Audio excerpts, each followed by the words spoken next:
In today's video, I'm going to teach you how to add columns in Elementor in multiple ways, ensuring you have all the tools you need to create a beautifully structured page. Let's dive right in. First things first, you'll want to log into your WordPress site. This step is essential as it's your gateway to managing everything your website has on offer. Once you're in, look to the sidebar and locate the Pages menu. By clicking here, you'll have access to all the pages that currently exist on your WordPress site. Now select any page you want to edit and click on Edit with Elementor. This powerful page builder will allow you to make specific changes to the layout and design of your page with ease. Inside Elementor, you're going to want to add some structure to your content. To do this, drag and drop a container widget, or perhaps an inner section onto your page. Think of these as the foundational blocks where you'll start building your design. Next, within that container, you can further organize your space by adding a grid widget.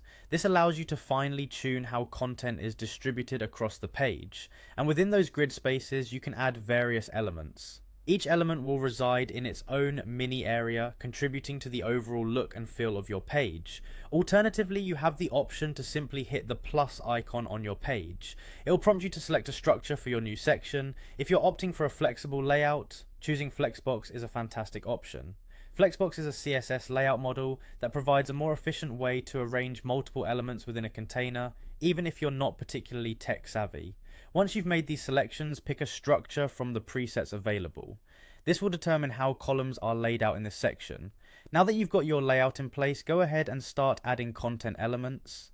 These can be anything from text blocks, images, videos, to entire widgets, depending on what your page needs. After placing your elements, take a moment to make any necessary adjustments. You want everything aligned perfectly. Elementor makes these refinements intuitive, allowing you to adjust padding, margins, and alignments without fuss. Finally, when all is said and done, the last step is to click on Publish. You'll find this button usually at the bottom of your panel. Clicking it will save all the changes and make them live on your website. And there you have it, a structured, balanced page with all the columns and content neatly organized. Follow these steps and you'll masterfully add columns in Elementor and elevate your web design skills. Stay tuned for more tips and tricks, and happy designing.